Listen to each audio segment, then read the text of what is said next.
Hello, everyone. I'm glad you clicked my link. If you saw my introductory video to this topic of service under the umbrella of Americorps, um, by clicking this video, that obviously means you're interested in the Americorps State and National program. Now, in my personal experience, I have never done state and national. You can tell from my channel, I'm always big an Americorps NCCC fan or FEMA Corps, right? So I'm going to go over the pros, the cons, what's different about it, what I like about it, and what I would recommend, would be the time in your life that would be best to join. And like always, I love talking to you guys like podcasts. I don't like to do super crazy amounts of editing. I like to talk to you like I'm a friend in the room. So anyway, state and national is supposed to basically be anyone that's 17 years up or 17 years old or older. You're essentially going to be, it's what the name says, you're going to be working in your state. It's the largest branch of the Americorps umbrella. I've met a few of them, and how do I phrase this? There's also, I'm going to try and explain this in a simpler way, all right? So in my last video, I went over Americorps and CCC, where the majority of that is they're like the Marines. They're the front lines of everything. They are on a team of like 10 to 14 people traveling the country, going to different places to help out. And in my other video, I explained that Vista is you're by yourself and you're basically going into poor areas and you're living in those communities and you're helping out whenever you can to fight poverty. And you're doing more office work. So state and national is kind of interesting because it's almost like a blend of both. It truly is. You could be on a team in state and national. You could be by yourself. But it just depends on the environment. It depends on the needs of the place you're in. It depends on the location, and it depends on the level of disaster going on at the time. You're basically open to apply. And if you are put on a team, you might relocate.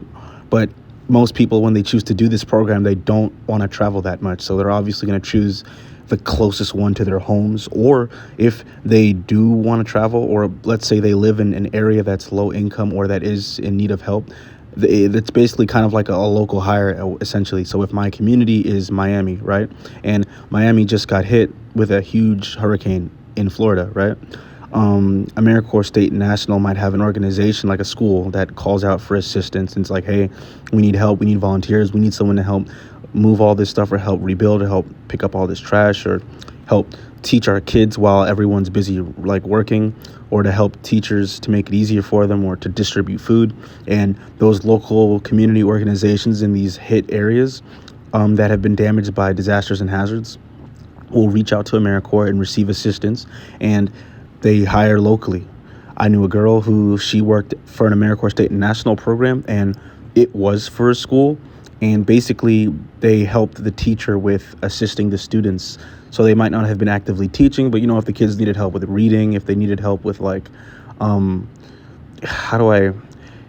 getting supplies, cleaning the classroom, helping the teacher with lesson plans, they were basically teacher's assistants. And it was a really fun experience for all of them.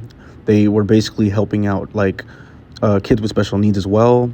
They were also reaching out to assist with helping with building materials, gathering construction, low impact areas. They're not professionals. They're not coming out here to totally fix destroyed mansions and stuff, obviously, but any little way that AmeriCorps members could help that alleviate some of the stress and pressure and work off their professional workers, that's where they plugged them in.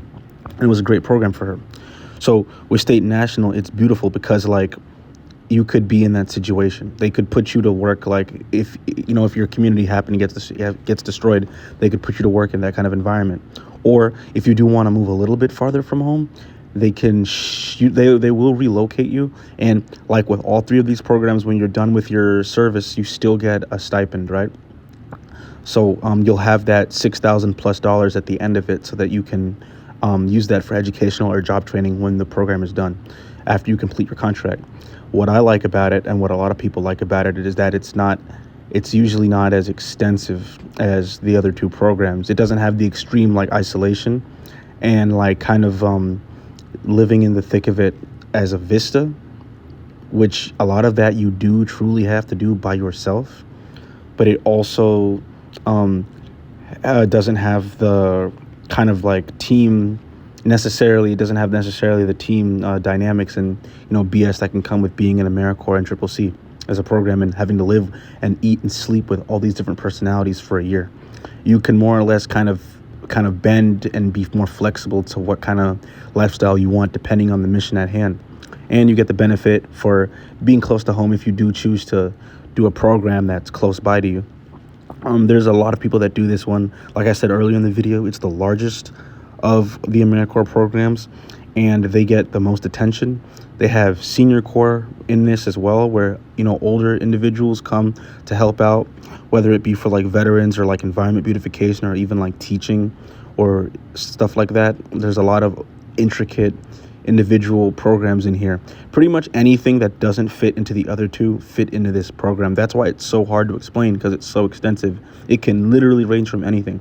I've seen an AmeriCorps program get started at this music center that was dilapidated, right? So they basically reached out for federal assistance. Federal assistance basically said, okay, we'll make it an official AmeriCorps program, and they hired local teenagers in the community, gave them AmeriCorps training, gave them the shirt and the uniform, and basically they fixed the building and basically accounted for the federal program, and all of them received stipends when they were done that basically would go towards like I said, education and job training.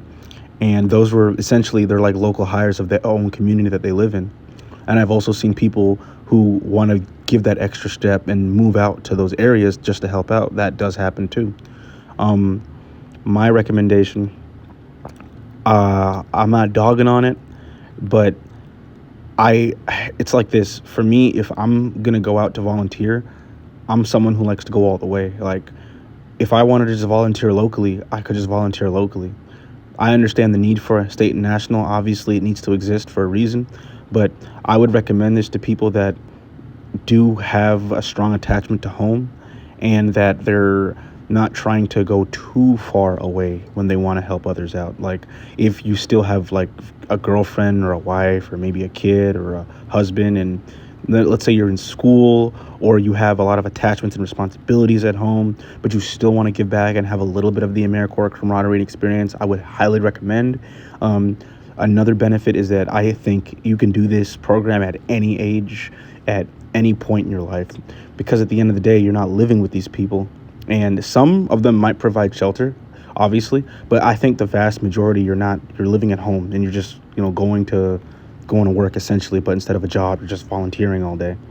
So I would recommend it to people that have a lot of attachments, like I said, and that don't want to go too far from home, and that kind of still want to give back to that AmeriCorps capacity while learning on-the-job skills and putting volunteer hours on the board. This can be a great resume builder for someone that only ever has the volunteer hours they got in high school, but they want to do more, or wants to network further down the national service pipeline and potentially meet other people. And there also comes with it the benefits of like soft skills or job skills that they would never normally get at a normal job, and the benefit of knowing you're giving back to your community and helping out in a positive way. That's always the mindset to have in this situation, because remember, AmeriCorps is not a job. So a lot of people need to remember that you should be grateful you're even in a volunteer program that gives you a stipend reward when you're done with it.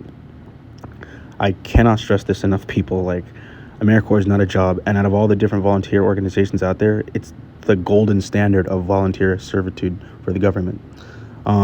That completes this video. Any additional questions, please leave in the comments and I'll reach out when I can. Later, guys.